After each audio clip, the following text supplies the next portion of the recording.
This is the creek muscadine. Look at her long beauty. She's about 25 to 28 feet. She does have muscadines. Considering she gave me 4 last year. She's supposed to be a strong bearer, but she's still weak in my opinion. But she's got some muscadine on her. Soon it will be time to cover them because the birds will begin to eat them. And I have Japanese beetle damage. But there's her muscadines. All up in there.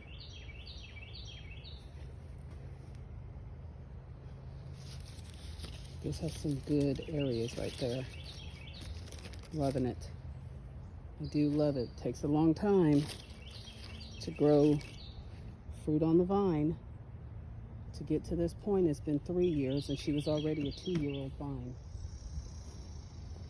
So just to show you, finally Lane is on the move. It's way down here, but I'm going to cut this off. And Lane has a few berries, just a few. And I've just showed you them all with a new cluster coming right there. This is kind of taking energy from, so I'll cut all of this back. This is a grape. This is Mars. And the beetles are having a field day on it, but it's a strong vine. It'll come back. And it's in the pot. I'm not going to put it in the ground. They are eating her. The beetles love the grapevines. And so they're just annihilating the grapevines, and I cut them off down there. She doesn't have any fruit on her again this year. But she's almost her 10 feet here. And, you know, probably about 3.5 feet there. This is the Alachua muscadine. She does have muscadine on the vine, on her vine. Now I say her all the time because male vines do not fruit. They do not have fruit. Male vines do not have fruit. So this is the Alachua hook, the Alachua muscadine. Now this is Carlos, I think. Yes, this is Carlos. Carlos, he's in the pot. And so he's on the move, finally, right? And this is, I believe this is Fry, right here.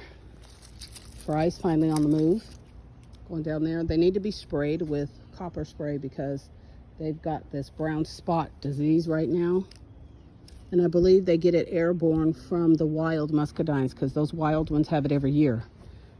Okay, and I've already showed you her, that was Creek. So let's go through.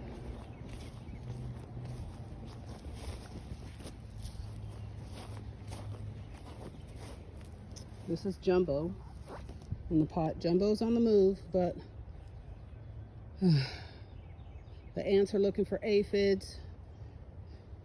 The beetles are eating the leaves. Again, I need to spray. Nonetheless, it's actually growing. See, this is beetle damage.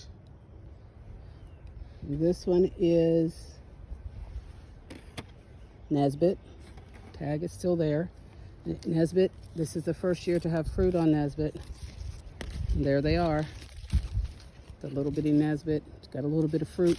You'll be able to taste. I'll be able to taste what these taste like and see if it's a vine that I would want another one of in the future or ditch it, you know. If it's at its home right now. But I'm excited about Nesbit. In the pot, this is Nadine. No, Doreen, I'm sorry. Doreen is moving. got to get cleaned up a bit so she'll have to clean this and not be wasting her energy with all these clusters, you know, right here. Just needs to be clean. But there she is. This is another creek. This is that little creek I put up last year. Not going to have any fruit on here. Well, you really shouldn't. But she's on the move. And again, you see the brown spots. She's come away out here. After about 6 inches, you can snip them back. It's just wasting energy and beautifying itself, you know, showing off, you know. That's what I call it. The leaves just say, hey, I can grow out there too. And so this is Scumpernog, called light Scumpernog grape. Okay. She's growing good, very good. We know we had a little twig last year when we put her out. And this is my pride and joy baby, okay?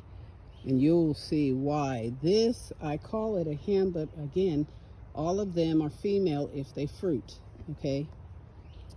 This is Noble. Mrs. Noble is fabulous. You see her in there?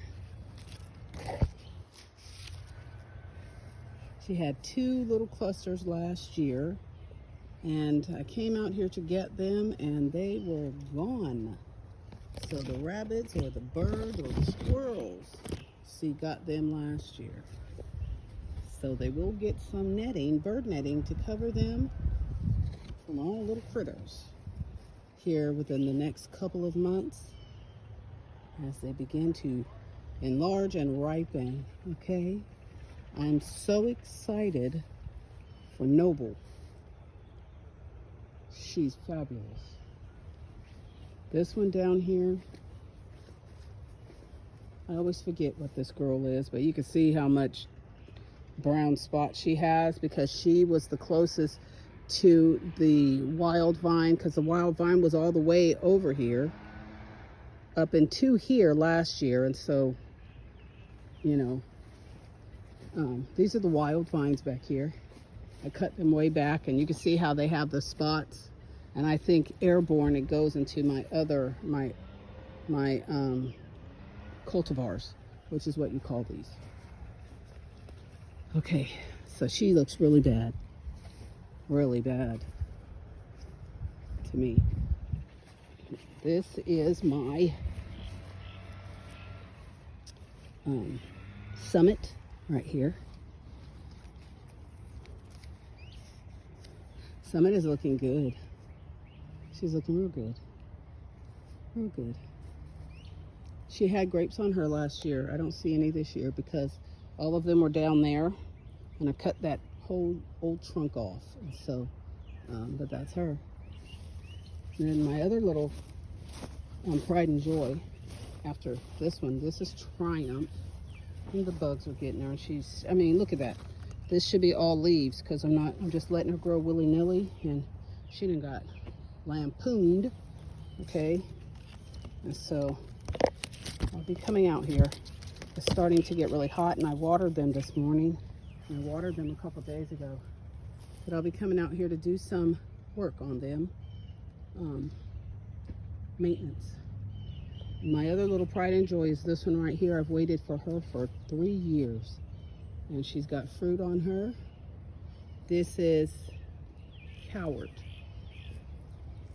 Not a lot, but it is telling of what she will bring in the future. So I'm excited. I'm so excited about her because it took her 2 whole years just to come up the post here. You see, this is Coward. But it took her 2 whole years just to come up the post here. And then last year she made it, and she was about right to here. Right here. No, I'm sorry, on this side. She made it about to here by like January, February, first year. And then last year she made it all the way to the end. This year made it to the end this year and wrapped around and all the way down there. And it's 10 feet on each side. So I'm excited about her, okay? So I wanted to show you the muscadines. That's the vineyard. Kirchee, the mini vineyard.